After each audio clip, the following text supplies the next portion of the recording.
बिहार विधानसभा चुनाव के exit poll को लेकर अब बात करते हैं। दानापुर की सीट बिहार की हॉट सीट में से ये सीट, इसकी बहुत चर्चा हुई। इस सीट से आरजेडी के ही कभी पुराने नेता रहे राम कृपाल यादव बीजेपी से चुनावी मैदान में उतरे। बीजेपी के पूर्व सांसद रहे, पिछला लोकसभा चुनाव वो हार गए थे मीसा भारती से। इस बार बीजेपी ने उन्हें विधानसभा चुनाव में टिकट दी।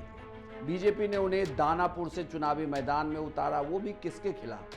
रितलाल यादव के खिलाफ। रितलाल यादव आरजेडी के नेता, बाहुबली कहे जाते हैं। दानापुर से पिछला चुनाव वो जीते थे। इस बार अभी रितलाल यादव जेल में रहते हुए उन्होंने नॉमिनेशन किया, चुनाव लड़ा। पूरी तरीके से उनके चुनाव का प्रचार आरजेडी के कार्यकर्ताओं ने किया और उनकी बेटी ने पूरा चुनावी प्रभार संभाला। लेकिन क्या रितलाल यादव की अनुपस्थिति उन्हें इस चुनाव में इस बार भी 2020 जैसे ही फैसले ला पाएगी, या फिर रामकृपाल यादव एक बार फिर से बैक कर रहे हैं? आपको बता दूं कि दानापुर की सीट पर रामकृपाल यादव वर्सेस रितलाल यादव की सीधी टक्कर।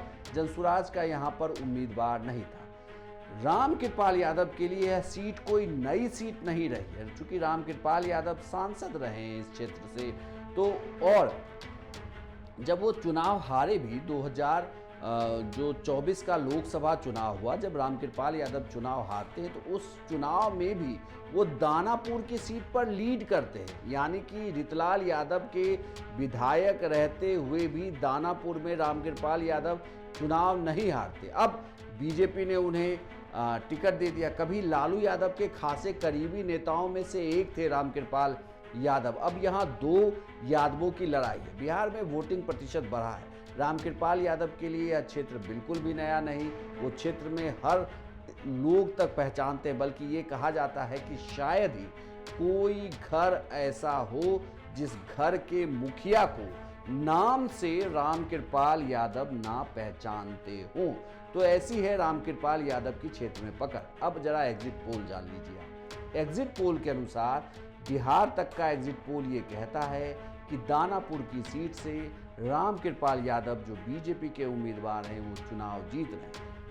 जो रितलाल यादव हैं उनकी चुनाव में नहीं होने का उनको नुकसान उठाना पड़ रहा है और रामकृपाल यादव बड़े आराम से इस चुनाव को जीतने में सफल हो पाएंगे।